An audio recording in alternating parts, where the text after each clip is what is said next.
할렐루야. 계속해서 올바른 교회 성장 이제 6번째 시간인데요. 거룩한 교회로 성장하라라는 제목으로 에베소서 5장 말씀을 오늘 선포하겠습니다. 자, 여러분 이제 에베소서 5장 말씀의 이제 이 끝부분에 가면 다른 것이 아니라 이제 이 거룩에 대한 이야기들이 나오는데 특별히 가정에서 먼저 거룩해야 된다. 여러분 이 에베소서는 에베소 교회 사람들에게 이야기한 거예요. 네, 그러니까 에베소 교회의 한 지체들에게 지금 이 이야기를 하는데 특별히 지금 지난주에도 하나님께서 영광스럽게 성장해야 되는 부분 그리고 이제 오늘은 그 영광스럽게 성장하기 위해서 거룩하라라고 말씀을 해요. 그런데 이 거룩은 어디에서 시작되냐면 성도들의 가정에서 시작이 됩니다. 그러니까 여러분 무엇보다 가장 우리가 아셔야 되는 게 교회 생활과 믿음 생활이 다르다는 거예요, 여러분. 이해가 되세요? 교회 생활과 믿음 생활이 달라요. 많은 분들이 교회에 와서 내가 뭐 하는 걸로 교회에 충성하는 걸로 내가 좀 거룩해 보이는 것처럼 생각을 하세요. 그런데 집에 가면 나에 대해서 누가 제일 잘 알고 있어요? 가족들. 그러니까 가족들이 나를 어떻게 평가하는가? 가족들이 나를 통해서 하나님의 은혜를 발견하는가? 가족들이 나를 통해서 하나님의 사랑을 발견하는가? 여러분 이게 중요한 거예요. 그러니까 교회에 와서 여러분 교회 여기 오면 보세요. 다 잘 차려 입으시고 그렇죠? 다 화장도 예쁘게 하고 오시고 그럼 여기 와서 우리가 남에게 흉잡힐 일 할 일이 없잖아요. 근데 이제 집에 가는 순간 어떻게 돼요, 여러분? 다 벗어버리는 거 아니에요. 그렇죠? 이제 집에 가면 이제 다 벗어버리고 그렇죠? 헐렁한 이제 늘어난 그럼 파자마 입고 그렇죠? 네. 며칠 입었는지 모를 티셔츠도 입고 이제 이러고 있는 거잖아요. 그러면서 이제 거기 가는 순간 진짜 내 모습이 나오는 거예요. 그래서 지금 에베소 교회에 그 말씀하시는 거예요. 가정에서 잘하라. 특별히 아내들아, 또한 남편들아 이 말씀해요. 여러분 가정에서 제일 중요한 건 자녀가 아닙니다. 여러분들이 아셔야 되는 거예요. 성경에서 말씀하시는 가정은 남자와 여자가 연합한 부부가 가정이에요, 여러분. 그러니까 성경에서 말하는 가정은 자녀들이 아니라 지금 부부의 이야기를 하는 거예요. 그래서 엄마와 아빠가 이것을 하나님 앞에 잘 서면 자녀들도 잘 서게 돼 있어요. 그러니까 엄마 아빠의 이 신앙이 얼마나 중요한 건지 아시겠죠. 그리고 또한 이제 뭐 전부 다 예수님을 믿지 않으니까 남편은 믿고 아내가 믿지 않아요. 또 반대로 아내가 믿고 남편이 믿지 않아요. 그러면 그 믿는 사람이 그 집에 가서 내가 하나님의 사람으로서 대표로 들어가서 어떻게 사느냐가 가장 중요한 겁니다. 그래서 지금 오늘 말씀은 가정에서부터 거룩하라 이 말씀 주시는 거예요. 근데 여러분 이제 우리가 좀 아셔야 되는 게 있어요. 성경에서는 항상 하나님의 거룩은 반드시 질서를 통해서 이루어집니다. 여러분 하나님께서 말씀하세요. 하나님의 이 성경 말씀에 보면 항상 이래요. 말씀하시고 그 다음에 하나님이 그거를 성취하시고 이루시는 거예요. 그러니까 하나님은 항상 먼저 말씀해요. 그 다음에 이 말씀이 온 세상을 다스리게 하시고 그것이 나중에 성취하십니다. 하나님은 이 질서 가운데 있어요. 또 여러분 이 온 우주 만물을 보면 어때요? 지금 벌써 불과 한 달 전만 해도 여러분들 이렇게 오리털 잠바 입고 막 추워서 이렇게 다니지 않으셨는데 벌써 우리는 오리털 잠바도 있고 털 달리는 것도 있기 시작해요. 왜 그럴까요? 온 세상의 이 우주 만물이 하나님이 만들어 놓은 이 질서대로 움직이기 때문에 그래요. 그래서 하나님의 거룩하심은 여러분 질서에서 나옵니다. 가정에서의 거룩함도 질서에서 나오고 교회의 거룩함도 질서에서 나오는 거예요. 그래서 우리 한번 따라해 보겠습니다. 하나님의 거룩은 그분의 질서이다. 하나님은 뭐든지 질서 있게 하기를 원하시는 거예요. 그런데 이 질서, 그러니까 여러분 한국 사람들 머리에는 질서 그러니까 상하 관계의 질서가 있어요. 그런 말 들어보셨죠? 찬물도 뭐가 있다고요? 우아래가 있다. 한국 사람의 질서는 위아래의 질서예요. 항상. 그런데 성경의 질서는 위아래의 질서일까요? 아니면 수평의 질서일까요? 수평이에요. 수평. 항상. 그러니까 교회에 와서도 목사가 위에 있는 게 아니죠, 여러분. 목사는 이 수평의 관계에서 한 직분을 맡고 있고요. 여러분들을 잘 훈련시켜서 결국은 여러분들이 세상에 나가서 주인공 되게 해주는 게 목사가 하는 일이에요. 그러니까 여러분, 목사가 주인공이 아니라 여러분들이 주인공이라는 거죠. 그러면 누가 높아요, 여러분? 이제 요번에 우리 월드컵 축구 다 보셨죠? 여러분, 감독이 영광을 받아요? 선수들이 영광을 받아요? 선수들이 더 높은 거예요, 여러분. 연봉을 누가 더 많이 받아요? 감독이 많이 받아요? 선수가 많이 받아요? 선수가 많이 받아요. 하나님 안에서 우리 성도들의 관계가 이렇습니다. 우리는 수평의 관계예요. 하나님과 우리만 수직의 관계예요. 하나님은 전능하시고 우리보다 높으신 분이죠. 그래서 하나님과 우리는 항상 수직의 관계지만, 우리가 또 예수님은 또 우리를 뭐라고 부르세요? 성경에 보니까 예수님이 하나님의 뜻대로 하는 모든 자들이 내 형제요, 내 자매요, 내 어머니다 라고 말씀해요. 예수님도 우리랑 수평적인 관계를 원하세요. 그러니까 교회에서도 당연히 수평적인 관계예요. 가정에서 당연히 수평적인 관계고, 세상에 나가서도 수평적인 관계예요. 그런데 수평적인 관계지만 하나님께서 말씀하시는 게 있어요. 너보다 많은 것을 받은 사람을 존중해 주라는 거예요. 존경하라는 거예요. 그러니까 수직의 관계면 여러분, 사람이 질투가 나요. 그렇죠? 나도 잘해서 저기 올라가야 될 텐데, 나도 좀 잘해가지고 뭔가 좀 해내야 될 텐데, 이런 생각이 드니까 잘하는 사람 보면 나 하지도 못하면서 무슨 생각이 들어요? 시기하고 질투하고 어떻게 하면 떨어뜨려야 될까? 인간의 욕심이 이래요. 그런데 수평의 관계로 생각해 보세요. 하나님이 누군가는 이 일을 이만큼 하게 해주시고, 나는 또 믿음이 좀 적으니까 하나님이 요만큼만 하게 해주시는 거예요. 이 관계에서는 높고 낮음이 아니죠. 누군가 일을 더 많이 하니까 다른 사람들이 도와주는 거예요. 여러분, 교회 안에서 우리 성도들의 관계가 이래야 됩니다. 가정에서도 똑같아요. 남편이 가정에서 여러분 위에 높아 있는 사람이 아니라 남편이 하나님 안에서 뭔가 더 많은 일을 할 수 있도록 해주는 것, 그것을 섬겨주는 것, 이게 아내의 역할이다라고 성경이 말씀하고 있어요. 그래서 하나님은 이제 항상 이 질서를 따지시는데요. 우리 데살로니가 후서 3장 6절 말씀을 볼게요. 데살로니가 후서 3장 6절 말씀. 자, 함께 한번 읽어보겠습니다. 시작. 이제 형제들아, 우리 주 예수 그리스도의 이름으로 우리가 너희에게 명령하노니, 너희는 질서 없이 걷고 우리에게 받은 전통대로 걷지 아니하는 모든 형제들에게서 떠나라. 아멘. 데살로니가 교회에 구원받은 형제들 중에 질서 있게 걷지 않은 자들이 있었어요. 하나님께서 이 질서 있게 걷지 않는 자들에게서 어떻게 하라고 말씀하고 있어요? 떠나라. 관계를 끊으라는 거예요. 이 질서는 다른 것이 아니라 하나님의 말씀대로 하지 않는 자들에게서 떠나라는 거예요. 구원받고 그들이 뭔가 어떤 위대한 능력을 가졌고 뭔가 거룩해 보이고, 여러분, 이런 게 다 필요 없는 거예요.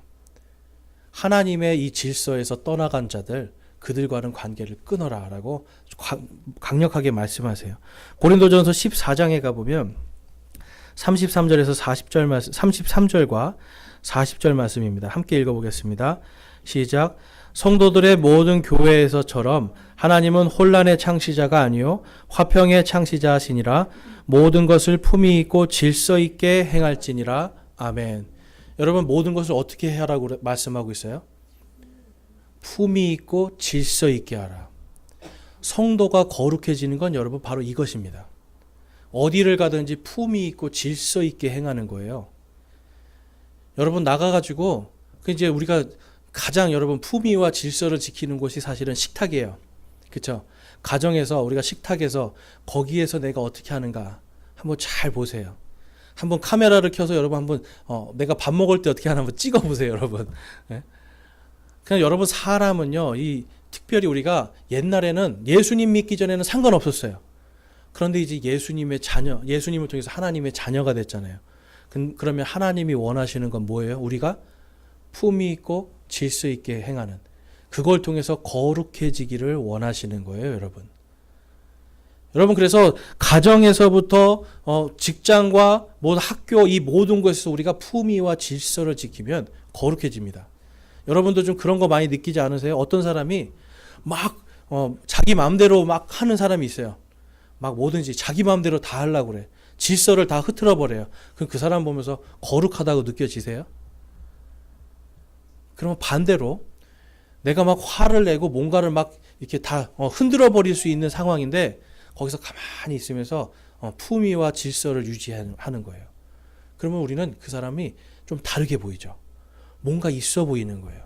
뭔가 달라 보이는. 그래서 여러분 가정에서 우리 부모님들이 항상 해야 되는 게 뭐예요? 자녀들에게 해야 되는 게 여러분 밥상머리 질서, 그렇죠? 예절, 밖에 나가서의 예절. 근데 여러분 이 예절이 전부 다 뭐냐면 다 질서예요, 질서. 어느 집에 갔는데 아이들이 인사를 안녕하세요 하고 처음 보는 어른인데도 안녕하세요 인사를 꼭 해요. 그럼 여러분들 무슨 생각하시겠어요? 얘네들은 좀 다르네. 뭔가 다르네. 이 집 애들은 좀 다르네. 여러분 이게 거룩이에요. 거룩이라는 건 무슨 뜻이냐면 완전히 분리됐다라는 뜻이에요. 무언가 무질서한 거에서 질서 있는 것으로 완전히 분리된 것. 이게 거룩입니다. 그래서 오늘 말씀에 보면 하나님께서 혼란의 창시자가 아니요 화평의 창시자라고 말씀을 해요. 이 화평은 영어로 peace라는 단어를 씁니다. 평화라는 단어인데요. 이게 헬라어로 가면 에이레네라는 뜻이 있는데 뭐냐면 조화라는 뜻을 가지고 있어요. 조화. 그러니까 여러분 사람이 얼굴이 잘생기고 못생기고는 여러분 사실 뭘로 따지는지 아세요? 이게 조화예요. 조화. 그래서 옛날에 제가 어렸을 때 그런 걸 많이 했어요. 아주 잘생긴 사람을 이렇게 다 조각조각 내요. 얼굴을. 그래서 하나씩 보여주면 잘생겼냐 못생겼냐 그러면 아유 못생겼어 뭐 어쩌고저쩌고 막 그래요. 근데 이거를 다 조합했더니 아주 잘생긴 사람이 나오는 거예요. 왜 그래요? 조화가 맞으니까. 얼굴이 질서 있게 조화를 이루면 이것이 성경에서 말하는 평화입니다. 그러니까 하나님은 혼란의 창시자가 아니라 모든 것이 그분의 질서 안에서 조화를 이루게 하시는 분이에요. 그래서 여러분 하나님께서 죄인에게도 뭘 비춰주세요? 햇빛을 주시고 악인들에게도 비를 내려주시고 하나님이 똑같이 사랑해 주세요. 그러면서 그 안에서 하나님을 믿는 자들을 구원해 주시는 거예요. 그러면서 세상의 모든 조화가 단 하나도 틀림없이 해주시는 것. 바로 그것이 하나님의 사랑입니다. 여러분 사람이 죽으면 어떻게 되죠? 죽는다는 것. 과학적으로 말하면 질서가 사라지는 거예요. 그것을 우리는 그냥 쉽게 말해서 썩는다라고 얘기해요. 이게 썩어서 없어지면 질서가 사라지는 거예요. 그런데 하나님께서 약속하시죠. 예수님을 통해서 나는 부활이요 생명이니 누구든지 나를 믿는 자는 죽어도 살겠고 살아서 믿는 자는 영원히 죽지 아니하리라 약속해 주셨잖아요. 그럼 여러분 우리의 썩을 몸이 부활의 몸으로 다시 태어나는 것 이것이 바로 질서입니다, 여러분. 그래서 성도들은 사실 우리가 이미 여러분 안에 부활의 약속이 있습니까? 없습니까? 우리 안에 부활의 약속이 있어요. 그것을 통해서 성도들은 이 자체가 바로 거룩한 사람들이다라고 성경이 말씀합니다. 그래서 에베소서 6장 말씀에 가보면 6장 14절에서 15절 말씀 함께 한번 읽어보겠습니다. 시작. 그런즉 서서 진리로 너희 허리를 동여매고 의의 흉갑을 입으며 화평의 복음을 예비한 것으로 너희 발에 신을 신고. 아멘. 화평 여기서도 피스예요. 뭐냐면 바로 우리 썩어갈 우리의 육신이 예수 그리스도를 믿음으로 이제는 영원히 부활하는 영광의 몸으로 무질서에서 질서의 몸으로 이제 우리는 바뀌었다라고 하는 게 화평의 복음이에요. 여러분 신약 성경에 보고 그 다음에 구약 성경에도 보면 항상 복음은 그냥 내 영이 죽어서 천국 가는 복음이 아니에요. 전부 다 뭐예요, 여러분? 내가 육체 안에서 내가 부활의 몸으로 주님을 보리라 다 이렇게 고백을 해요. 욥이 그랬고 다윗이 그랬고 여러분 아브라함도 그렇고 모든 사람이 내가 부활의 몸으로 주님을 보리라 이 약속을 하는 거예요. 그래서 여러분 이것이 바로 화평의 복음입니다. 여러분 이단들이 왜 이단이 되는지 아세요? 첫 번째 그냥 이단이 되는 그냥 가장 기본적인 게 뭐냐면 예수님의 부활을 잘못 알고 있어서 그래요. 모든 이단들이 다 똑같습니다, 여러분. 천주교도 똑같아요. 예수님의 부활을 이게 영적인 부활로 보는 거예요. 영의 부활. 여러분, 예수님은 영으로 부활하셨습니까? 아니면 실제적으로 먹고 마시고 사람이 만질 수 있는 영광스러운 몸으로 부활하셨습니까? 영광스러운 몸이에요. 도마에게 말씀하시죠. 내 옆구리에 손을 찔러 넣어 봐라. 내 못자국 난 이 손에 손을 넣어 봐라. 예수님이 부활하신 다음에 여러분 제자들하고 여러분 같이 고기도 구워서 드시고요. 제자들하고 안고 기뻐하셨어요, 여러분. 그럼 그게 이제 영혼하고 그 일을 한 거예요, 여러분? 아니잖아요. 예수님은 죽지 않고 썩지 않는, 그리고 하나님의 영광이 있는 영광스러운 몸으로 부활하셨습니다. 그 몸으로 우리를 부활할 것이다 라고 또한 약속해 주세요. 그런데 수많은 이단들은 뭘 하는 줄 아세요, 여러분? 여러분, 이단들, 교주들 중에 주민등록번호가 없는 사람이 있을까요, 없을까요? 다 주민등록번호 있어요. 다 누구, 엄마, 아빠 있는 사람이 다 엄마, 아빠 있어요, 여러분. 예수님은 여러분 성경에서 그렇게 말씀하시지 않죠. 예수님은 여러분 부활의 몸으로, 그 몸으로 예루살렘 앞에 있는 올리브산에서 승천하셨고, 천사들이 말씀하시죠. 너희들이 본 그대로 다시 오리라. 예수님은 여러분 저 동네 어디 뭐 경상도 어디에서 저 산골에서 조용히 태어나시는 분이 아니에요. 우리 엄마 아빠만 알게 태어나는 분이 아니에요. 다시 오시는 예수님은 하늘에서 영광과 권세로 모든 사람들이 보는 가운데서 오시는 거예요. 그리고 성경에 보니까 그냥 오시는 게 아니라 수많은 성도들과 함께 오신다라고 돼 있어요. 그렇기 때문에 여러분, 이단들은 거기에서부터 벌써 거짓말이 되는 거예요. 주민등록번호가 있고 엄마 아빠가 있으면 그 사람은 여러분 분명히 죄인의 자식인 겁니다. 그 안에 예수님의 영이 왔다고 자기가 뭔가 신이 되는 것처럼 하면 여러분 그게 이단인 거예요. 저와 여러분 안에 예수님의 영이 들어 있습니까, 없습니까? 우리 안에 성령님이 계십니까, 안 계십니까? 성령님이 계시고 성경에서 우리 모두가 하나님의 아들이라고 그래요. 하나님의 자녀라고 그래요.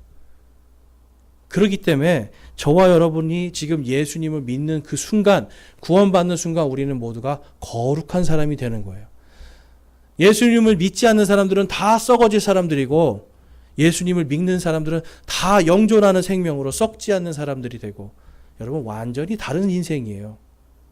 그렇기 때문에 가정에서도 직장에서도 학교에서도 교회에서도 우리는 품위와 질서 가운데 화평의 복음을 전하는 그러한 사람들이 되어야 됩니다. 자, 가정에서 우리가 어떻게 거룩해져야 되는가, 우리 한번 말씀을 보겠습니다. 자, 에베소서 오늘 본문 말씀 5장 32절 33절에 보면 이것은 큰 신비니라 그러나 내가 그리스도와 교회에 대하여 말하노라 라고 말씀해요. 큰 신비. 지난주에 보니까 이 큰 신비가 남자와 여자가 서로 결혼하여 가정을 이루는 게 큰 신비래요. 그리고 이것이 예수님과 우리 교회, 우리 연서 제1침례교회와의 관계, 이것이 큰 신비라고 그래요. 성경에서 말하는 여러 신비가 있는데 바로 이것이 교회의 신비입니다. 그러면 여러분, 이 교회, 연서 제1침례교회의 머리가 예수님이라고 말씀하세요. 그 다음에 우리는 그분의 몸이라고 말씀을 하고 계세요. 그러면 여러분, 우리가 결국은 누구를 섬기는 사람들인 거예요? 예수님을 섬기는 사람들이에요. 그 예수님을 섬기는 사람들이 그럼 학교 가면 어떻게 해야 될까요, 여러분? 예수님을 섬기는 사람으로 학교를 가는 거예요. 가정에 가면 어떨까요? 예수님을 섬기는 사람으로 가정에 가는 거예요. 그래야 우리가 거룩해질 수가 있는 겁니다. 특별히 여러분, 이제 유대인의 이 결혼 관계를 보면 이렇습니다. 자, 우리는 결혼을 하자마자 곧바로 신혼집에 이제 가서 살잖아요. 그렇죠? 그런데 이 유대인들의 결혼은 그렇지 않아요. 남자와 여자가, 먼저 남자가 돈을 갖고 갑니다. 우리나라도 좀 이런 거 있으면 자매님들이 좋아하실 텐데. 남자가 지참금을 가지고 처갓집을 가는 거예요. 이게 장가 가는 거예요, 여러분, 장가. 장가를 가서 이 처가 아버지에게 이 돈을 줍니다. 저희가 이렇게 이 돈을 가지고 따님 1년 동안 잘 보살펴 주시고 결혼할 수 있도록 허락해 주십시오. 그래서 장인이 딱 보고서는 마음에 들면 그래, 그러면 딸을 불러와라. 그러면 딸이 딱 와요. 그래서 딸에게 이 사람이 너랑 결혼하고 싶다는데 하겠냐 말겠냐. 그래서 딸이 하겠습니다. 그러면 그날 바로 정혼식을 가지는 거예요. 정혼. 그러니까 우리나라 말로 치면은 쉽게 말해서 혼인신고를 하는 겁니다, 여러분. 혼인신고를 딱 하고 그다음에 곧바로 신혼방 가는 게 아니라 남편은 1년 동안 아버지 집으로 가는 거예요. 그럼 1년 동안 뭐 할까요? 아버지 공부를 하는 거예요. 신앙교육해요. 신앙교육. 그럼 1년 동안 신부는 또 뭐 할까요? 1년 동안 신앙교육하는 거예요. 그래서 신앙으로 내 자녀들을 남편과 아내가 함께 잘 키울 수 있도록 하나님을 먼저 사랑하게 만들고 그 다음에 남편을 사랑할 수 있는 거를 다 배우는 겁니다. 이와 마찬가지로 지금 예수님께서 지금 부활의 몸으로 승천하고 지금 하늘에 올라가셨잖아요. 올라가시면서 제자들에게 말씀하셨어요. 내가 너희들이 거할 처소를 마련하러 간다. 그리고 성경에 보니까 우리 교회가 바로 그리스도의 아내다라고 말씀하고 있어요. 그럼 여러분 1년 예수님이 지금 우리는요 사실 이제 12월 달은 크리스마스잖아요. 여러분 크리스마스 때 예수님 탄생을 기뻐하는 것이 아니라 교회는 사실 다시 오실 예수님을 소망하고 있어야 돼요. 다시 오실 예수님을 소망하는 게 사실은 우리가 그게 진짜 예수님을 사랑하는 마음이에요. 다시 오실 때까지 그러면 안회된 이 교회는 어떻게 살아야 될까요, 여러분? 생각해 보셨어요, 여러분? 잘 생각해 보세요, 여러분. 약혼했는데 약혼자가 이제 결혼을 해야 되는데 매일 술 마시고 매일 담배 피고 매일 클럽 가가지고 춤추고 흔들고 있어요. 그럼 여러분 거룩해 보입니까? 거룩해 보이지 않습니까? 누가 봐도 아유 저 신부가 저러면 안 되는데 대번에 그래요. 아니 결혼 앞두고 왜 결혼할 사람이 저런 짓을 해? 대번에 그래요. 나는 할지라도. 왜 그럴까요, 여러분? 그게 거룩하지 않은 걸 알기 때문에 그래요. 그래서 이 큰 신비인 교회는요, 예수님께서 다시 오시는 그날까지 바로 하나님의 말씀에 복종하고 하나님의 말씀 안에서 자신의 권리를 내려놔야 되는 거예요. 자, 에베소서 5장 21절과 22절에 가보면 다음과 같은 말씀이 있습니다. 우리 자매님들이 좀 싫어할 수 있는 말씀이지만 이게 결코 싫어할 말이 아니라는 거 제가 알려드릴게요. 같이 한번 읽어볼게요. 시작. 하나님을 두려워하는 가운데 서로에게 복종하라. 아내들아 너희 남편에게 복종하기를 주께 하듯 하라. 아멘. 자, 여러분 이 말씀대로 사시죠? 이 말씀대로 사시죠? 남편의 복종하는, 물론 지금 남편이 안 계시는 분도 계시지만 복종하시면서 사셨습니까? 보통 복종하기 쉽지 않아요. 근데 여러분 이 복종이라는 말에 보면 영어로 서브밋이라는 단어를 씁니다. 요건 뭐냐면 이런 거예요. 언제 쓰는 단어냐면 내가 회사에 입사할 때 입사 원서를 넣잖아요. 제출을 하죠. 입사 원서를. 대학교 갈 때 대학 입학 원서를 제출하잖아요. 그러면 내가 제출했다고 합격됩니까? 아니잖아요. 이거를 합격해 주십시오 하면서 내 권리를 그 사람 밑으로 싹 넣어주는 거예요. 나는 아무것도 아닙니다. 그러니까 저를 받아주십시오 하고 내는 게 이게 입학 원서잖아요. 그렇죠? 그리고 그거를 입학 원서, 그 다음에 또 이제 면접관들이 보고 이 사람은 통과, 이 사람은 탈락, 이렇게 되는 거잖아요. 그래서 내 권리를 포기합니다라는 게 바로 복종이에요. 하나님 앞에, 하나님의 말씀 앞에 내 권리를 포기합니다.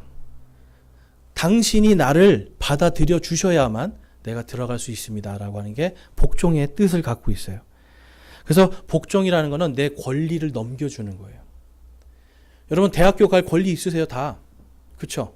대학교 갈 권리 있고 뭐 삼성, LG 뭐 들어갈 권리 다 있으세요. 근데 거기 들어갔다고 거기서 일할 수 있는 건 아니죠. 권위가 있는 사람이 받아줘야 되는 거예요. 그래서 가정에서 특별히 여러분 여기서 말하는 이 복종은 다른 게 아니라 남편의 권위에 내 권리를 낮춰서 들어간다는 거예요. 남편의 말이 여러분 다 진리일 수는 없죠. 그리고 여러분 생각해 보세요. 남편이 결혼하기 전에는 분명히 오빠였는데 결혼하고 났더니 뭐가 돼요? 다 애기가 되죠. 결혼하기 전에는 막 챙겨주고 오빠처럼 굴다가 결혼하고 나서는 이상하게 큰아들이 돼버려요. 네. 왜 그럴까요, 여러분? 사실 여기에 비밀이 있습니다. 하나님의 말씀 안에 비밀이 있어요. 남자들은요, 이게 뭐 어떤 사람한테 자기 목숨을 바치냐면 나를 믿어주는 사람이에요. 나를 믿어주는 사람. 그러니까 나를 믿어주는 사람한테 남자들은 목숨을 바칩니다. 근데 집에 왔는데 계속 아유 이 화상아 이것도 못하냐 저것도 못하냐 왜 또 이 빨래는 여기다 놨냐 계속 이러면 어떻게 될까요? 남자들은 권위가 싹 사라지는 거예요. 그러면서 아내의 권위 밑으로 쑥 들어갑니다. 그러면 어떻게 돼요? 그때부터 아들이 되는 거예요, 여러분.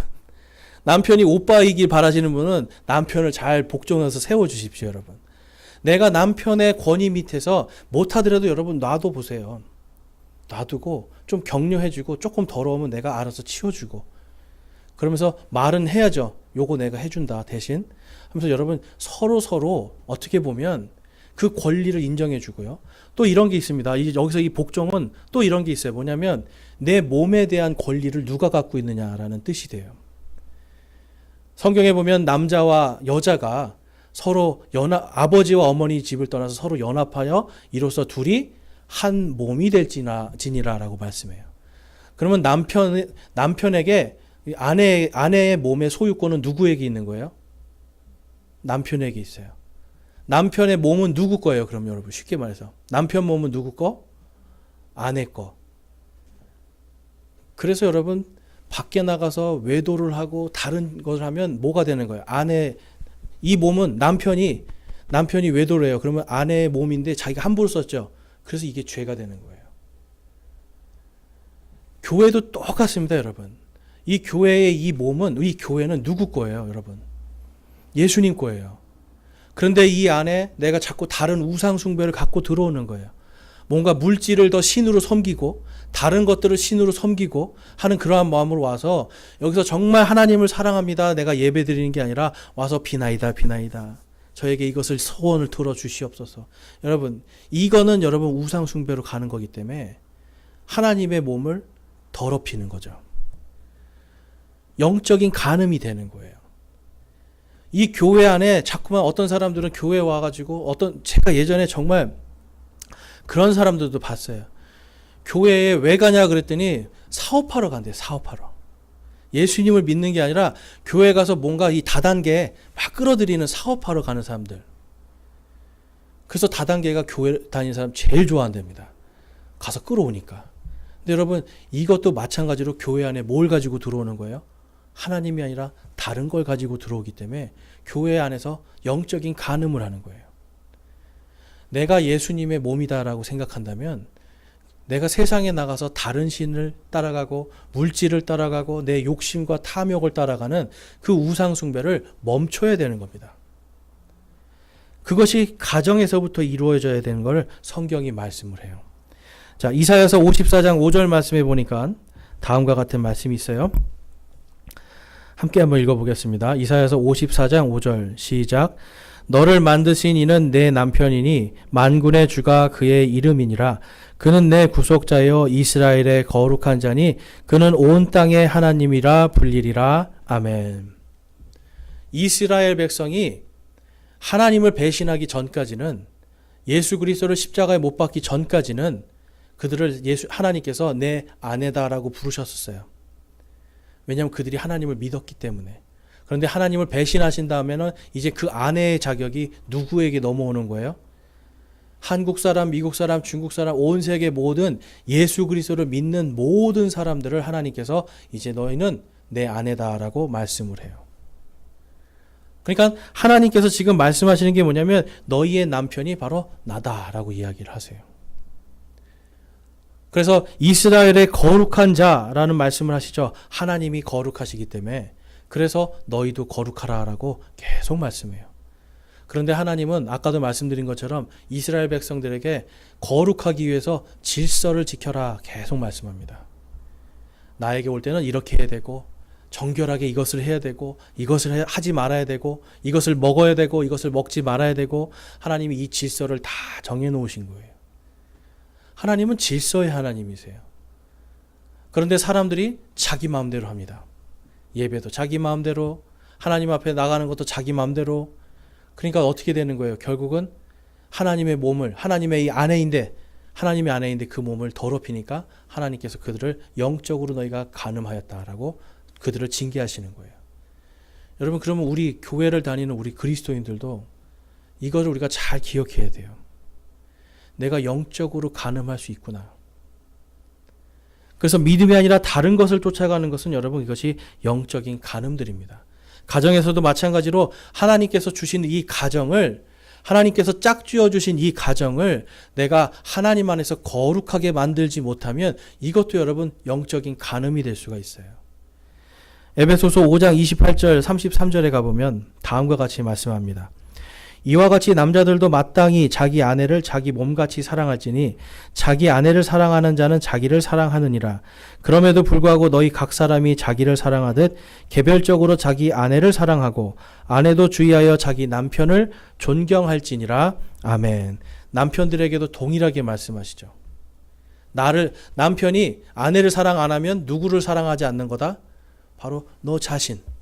그래서 우리도 그런 말 써요. 아내의 얼굴은 누구의 얼굴이다? 남편의 얼굴이다. 처음 들어보시는 거예요, 여러분? 그런 말이 있어요. 아내의 얼굴은 남편의 얼굴이다. 아내가 우거지 죽상을 쓰고 있으면 남편이 어떻게 한다는 거예요, 여러분? 똑같이 집에서 하고 있다는 거예요. 아내가 활짝 웃고 있으면 남편이 어떻게 하고 있다는 거예요? 집에서 똑같이 활짝 웃고 있다는 얘기예요. 가정에서 여러분 이것이 중요한 겁니다. 그래서 남자들은요, 사실 여러분 자녀들에게 이러한 것들을 교회 안에서 성도로서 자녀들에게 이것을 가르쳐야 돼요. 하나님께서 남편들에게 이 말씀을 하시는 것은 다른 것이 아니라 하나님의 말씀에 똑같이 복종하라는 거예요. 남편들에게 엄청난 권한 준 거 아닙니다. 왜 그래요? 예수님께서 교회를 사랑하사 자신을 주신 것처럼 사랑하는 것, 그것이 남편의 의무예요. 아내들은 복종하면 되는데요. 내 권리만 주면 되는데 남편들에게는 뭘 하라고 말씀하시는 거예요? 목숨을 걸어라. 자, 우리 형제님들 아내를 위해서 목숨 거실 지금 준비되어 계십니까? 눈을 다 피하시는데 여러분, 남편들에게 하나님이 주신 거는 예수 그리스도처럼 하나님의 말씀에 복종하여서 내 목숨도 바칠 준비를 하라는 거예요, 여러분. 믿음을 위해서. 믿음을 가지고 바로 그 준비를 하는 것이 남편들이 해야 되는 거고, 바로 그것이 아내를 사랑하는 거고, 바로 그것이 너 자신을 사랑하는 거다라고 지금 성경이 말씀하고 있고, 아내에게도 한 번 더 말씀하시는 거예요. 아내도 주의하여 자기 남편을 존경할지니라. 주의하여예요. 주의하여. 왜 주의해야 돼요? 남편의 말이 다 진리가 아니기 때문에. 하나님의 말씀에 맞는가 맞지 않는가 주의하는 거예요. 무조건 복종하는 거 아닙니다, 여러분. 하나님의 말씀과 질서에 맞는가 틀리는가 잘 주의해서 그 말씀 안에서 존경하는 거예요. 그럼 여러분, 존경한다는 건 어떤 거예요? 틀렸더라도 존경하는 마음으로 그것을 바로잡아 줄 수 있어야 돼요. 여러분, 학교에 가서 선생님이 틀렸다고 막 욕하면서 삿대질하면서 잘못됐다고 하실 거예요? 그렇지 않잖아요. 대부분은 가서 좋은 말로 얘기하잖아요. 그렇죠? 그래서 좋은 말로 상냥하고 부드럽고 친절한 말로 해야 되고, 안 들으면 어떻게 해요? 남편이 안 들어요. 근데 이 길로 가면 남편이 죽게 생겼고 집이 망하게 생겼어요. 그럼 어떻게 해야 돼요, 여러분? 그냥 들어줘야 돼요? 아니죠. 주의하여 하나님의 말씀으로 이 사람이 돌아올 때까지 내가 참고 인내하는 부분도 필요하다는 거예요. 그래서 여러분, 믿음은 언제나 오래 참음이 항상 필요합니다. 그래서 사람들은요, 계속해서 우리가 이제 아셔야 되는 게, 남편과 아내가 하나님 안에서 이 말씀에 복종하는 것, 이것이 진짜로 하나님을 사랑하는 거예요. 그리고 남편이 하나님의 말씀대로 살라고 하는 게 결국은 누구를 사랑하는 거예요? 아내를 사랑하는 거고, 아내가 하나님의 말씀대로 살려고 애를 쓰는 것이, 그것이 바로 남편을 진정으로 사랑하는 거예요. 그래서 요한복음 14장 21절에 가보니까, 내 명령들을 가지고 지키는 자가 나를 사랑하는 자니 나를 사랑하는 자는 내 아버지께 사랑을 받을 것이요 나도 그를 사랑하여 그에게 나를 나타내리라 하시니라. 아멘. 여러분, 이 말씀대로 살아야 가정이 거룩해집니다. 하나님의 말씀이 우리 가정을 다스리고 인도하실 수 있도록 그 책임은 첫 번째로는 남편에게 있고 두 번째로는 아내에게 있는 거예요. 그래서 남편들이 하나님의 말씀을 더 열심히 공부하고 하나님의 말씀으로 잘 세워져야 됩니다. 자, 그러면 이제 남편만 중요한 게 아니죠. 부모와 자식 간의 관계도 중요해요. 에베소서 6장 말씀으로 가보면 6장 1절에서 2절 말씀만 같이 한번 읽어보겠습니다. 시작. 자녀들아 주 안에서 너희 부모에게 순종하라. 이것이 옳으니라. 내 아버지와 어머니를 공경하라. 그것은 약속 있는 첫째 명령이니. 아멘. 약속이 있는 첫째 명령은 부모님을 공경하면 땅에서 내 날들이 길어지리라. 장수하리라. 이 말씀이에요. 여러분, 자녀들이 오래 살기를 바라세요? 짧게 살다가 빨리 갔으면 좋겠어요? 말씀들이 없으셔. 오래 살았으면 좋겠잖아요, 사실 여러분. 그렇죠? 내 자녀가 오래 살기를 바라는 게 부모님의 마음이에요. 그러면 첫 번째로 뭘 시켜라? 성경에서는 부모를 공경하게 하라. 여러분, 부모를 공경해야 하나님께서 그 아이를 책임져 주시는 거예요. 그러면 아이가 나를 공경할 수 있도록 언제부터? 어릴 때부터 시키는 거예요. 어릴 때부터. 제가 늘 말씀드리죠. 부모님을 공경한다는 건 마음을 드리는 거예요? 아니면 마음과 물질을 같이 드리는 거예요? 마음과 물질을 같이 드리는 거예요. 그래서 아이 때부터 엄마 아빠 생일이면 그냥 엄마 생일 축하합니다 이거 시키는 게 아니라 아이들이 선물을 준비해서 아니면 편지라도 써서 그것을 줄 수 있도록 자꾸 훈련시켜야 돼요, 여러분. 억지로라도 계속 시켜야 돼요. 그래서 아이들 머릿속에 부모님을 공경하는 게 이거라는 걸 확실하게 가지고 있어야 돼요. 그럴 때 하나님께서 어떻게 하신다고요? 3절과 4절에 보니까 이것은 내가 잘되고 땅에서 장수하게 하려 함이라. 또 너희 아버지들아 너희 자녀들을 노엽게 하지 말고 오직 주의 교육과 훈계로 양육하라. 아멘. 자녀들이 잘되고 땅에서 잘되고 형통하고 오래 살기를 바란다면 부모를 잘 공경하도록 가르치고 그 책임이 누구에게 있다? 아버지에게 있다. 이 말씀 해주는 거예요. 그런데 어떻게 가르치지 말라고 말씀해요? 노엽게 하지 말라라고 말씀해요. 노엽게 하지 말고 오직 주의 교육과 훈계로 양육하라 그래요. 그러니까 하나님의 질서를 가르쳐 주는 거예요. 하나님과 나와의 관계, 이 질서를 가르쳐 주고 하나님께서 부모와 자녀의 관계, 이것을 성경에 어떻게 기록하셨다라는 걸 가르쳐 주는 거예요. 근데 보통 아버지들에게 아이들을 맡기면 어떻게 합니까? 좀 가르치다가 화가 나면 막 성질을 내죠. 네. 그것도 요즘에 옛날 아버지들은 또 때리기도 하죠. 욕도 하고. 여러분 이러면 어때요? 마음에 뭐가 올라와요? 노여움이 올라오는 거예요. 왜냐하면 아이들은 지금 배우는 단계거든요. 실수하고 모르는 게 당연하거든요. 그런데 그거를 못한다고 때리고 못한다고 욕을 하면 아이들의 마음에 분노가 생기는 겁니다. 그래서 아버지들이 자녀를 가르칠 때 그렇게 가르치는 게 아니라 너의 기분과 감정으로 지식으로 가르치는 게 아니라 주의 교육과 주의 훈계로 아이들을 양육하라라고 말씀하는 거예요. 그러니까 형제님들이 하나님의 말씀을 정말 잘 알아야 돼요. 그래서 혼내더라도 야 하나님의 말씀에 이런 게 있는데 네가 이렇게 하면 되겠니? 이런 식으로 가르치는 거예요. 하나님의 말씀으로 훈계하고 가르쳐야만 자녀들이 노하지 않게 되는데 자꾸만 우리는 우리의 방식대로 한다는 거예요. 디모데전서 5장 4절 말씀에 가면 또 이런 말씀이 있습니다. 같이 한번 읽어볼게요. 디모데전서 5장 4절 말씀 시작. 만일 어떤 과부에게 자녀나 손자들이 있거든 그들이 먼저 집에서 효성을 보여 자기 부모에게 보답하는 것을 배우게 하라. 이것은 하나님 앞에서 선하며 받으실 만한 것이니라. 아멘. 많은 한국 사람들이 성경이 이제 서양 거라고 생각을 해서 이게 좀 한국식으로 생각하면 버릇 없게 만든다라고 보는 분들이 있어요. 그런데 성경에서 여러분 사실 굉장히 많이 말씀해요. 부모를 공경하라. 그다음에 이제 아예 효성을 보이라고 그래요. 효성. 여러분 효라는 거는 전 세계 만국 공통어입니다. 부모님에게 효를 다하는 것은 이것은 자녀에게 당연히 주어진 거예요. 여기 영어로 보면 파이에티라는 단어를 써요. 이거는 믿음과 존경을 이야기하는 거예요. 부모를 잘 믿고 존경할 수 있도록. 그런데 이거를 지금 디모데 목사에게 이야기를 하거든요. 지금 과부는요, 아버지가 없잖아요. 그래서 교회에서 이러한 것들을 가르치라는 거예요. 여러분, 교회에 와서 아이들이 예의를 배울 수 있도록 교회에 와서 배우는 거예요. 아버지가 없는 아이들이. 그런 아이들이 왔을 때 그것을 잘 가르치는 것, 그것이 그 아이들이 집에 가서 하나님께 온전한 예배를 드리는 겁니다.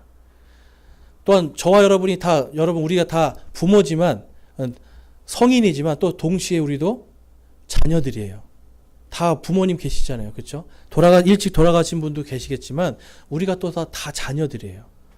그러니까 자녀로서 또한 부모에게 우리가 효성을 보이는 것, 이것을 어디서 배우는 거예요?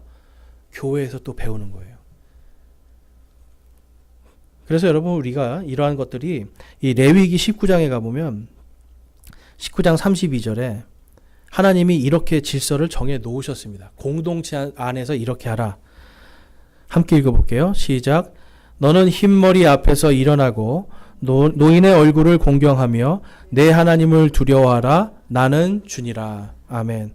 하나님께서 이스라엘 공동체에게 이야기하시는 거예요. 흰머리를 보면 어떻게 하라? 일어나서 인사하라는 거예요. 어른이 지나가는데 앉아, 안녕하세요? 이거 하고요. 딱 일어나서 안녕하세요? 이거 하고는 완전히 다르죠. 근데 이것을 하나님을 두려워하는 것처럼 하라는 거예요, 여러분.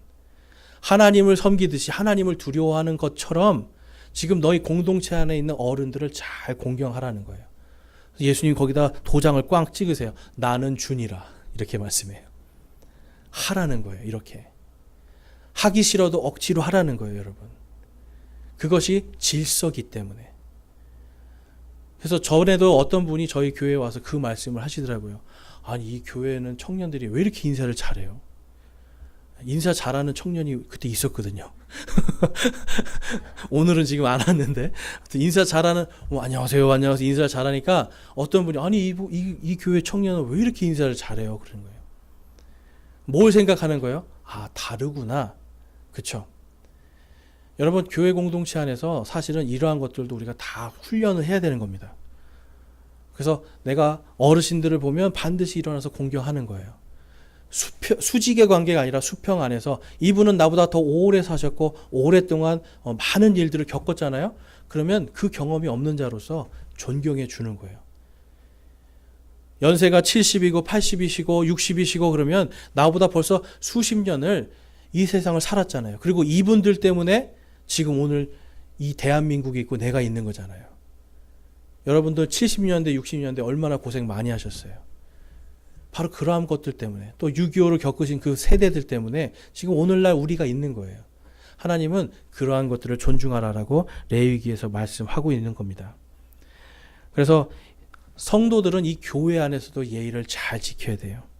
그 다음에 사회적인 것을 보면 본문 말씀에 보면 6절에 사람들을 기쁘게 하는 자들같이 눈으로 섬기지 말고 그리스도의 종들로서 마음으로부터 하나님의 뜻을 행하며 선한 뜻으로 섬기기를 주께 하듯 하고 사람들에게 하듯 하지 말라. 아멘. 가정에서 거룩하고 이젠 교회에서도 거룩하고 이제는 사회에서도 거룩하라는 말씀이에요. 누구에게 하듯 하라 말씀하는 거예요. 일할 때. 주께 하듯 하라. 근데 여러분, 회사 나가보면 다 마음에 드는 사람이에요? 다 마음에 안 들죠? 마음에 안 드는 상사들도 있고 사장들도 있어요. 그런데 어떻게 하라는 거예요? 주께 하듯 하라. 순종하고 복종하라는 거예요. 그 사람에게 내 권리를 내세우지 말고 온전하게 섬기라는 거예요. 그럴 때 그 사람이 거룩해질 수 있다라고 성경은 말씀합니다. 그래서 여러분, 저와 여러분이 이제 다른 것이 아니라 이제 오늘 보니까 가정에서 또한 교회에서 그리고 사회에서 하나님이 원하시는 건 우리가 질서 있게 행하는 거예요. 질서 있게 행할 때 하나님의 말씀 안에서 우리가 질서 있게 행할 때 하나님의 말씀에 복종하게 되고 그 복종을 통해서 우리 가정이 거룩해지고 내가 있는 교회가 거룩해지고 내가 가는 사회가 거룩해지는 겁니다. 여러분, 교회 안에서 믿음을 보이려고 많이 하지 마세요. 여기서는 그냥 오히려 더 믿음 보이는 것보단 같이 서로 일상을 나누고 같이 서로 사랑하는 이야기를 많이 하세요. 대신 믿음은 어디에서 보여야 돼요? 가정에서. 믿음은 또 어디서 보여야 돼요? 여러분, 사회에서.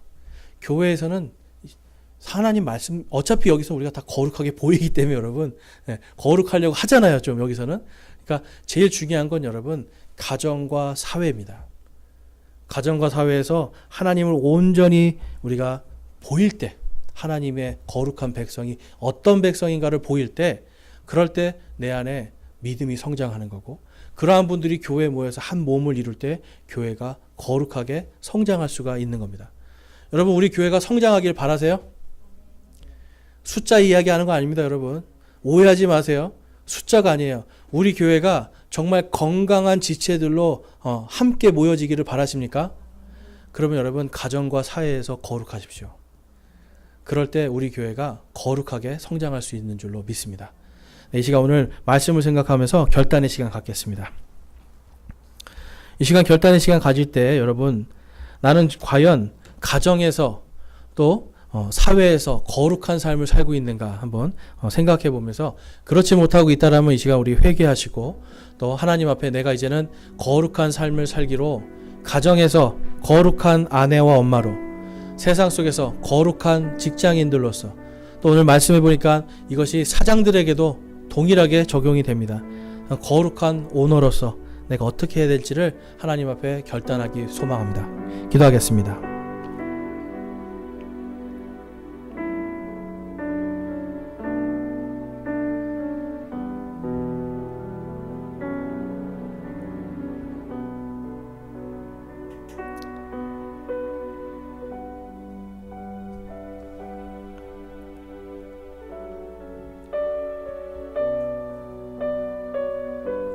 오늘 말씀을 통해서 내가 지금까지는 가정에서 또한 사회에서 거룩하지 못한 삶을 살았는데, 내가 이제는 하나님의 말씀에 순종하고 하나님의 질서를 따르는 거룩한 자로 살기를 소망합니다 하시는 분들, 우리 손을 들어 하나님께 마음을 드리겠습니다.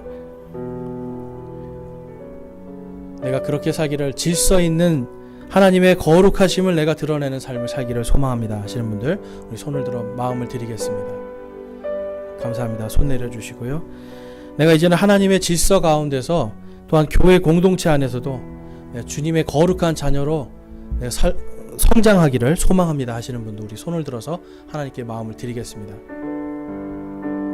감사합니다. 손 내려주시고요. 여러분들 그 결단하신 그대로 이번 한 주간 정말 하나님의 말씀에 순종하고 하나님 안에서 가정과 사회에서 거룩한 자로 거듭나는, 그것으로 승리하는 저와 여러분 되시기를 주님의 이름으로 축원합니다.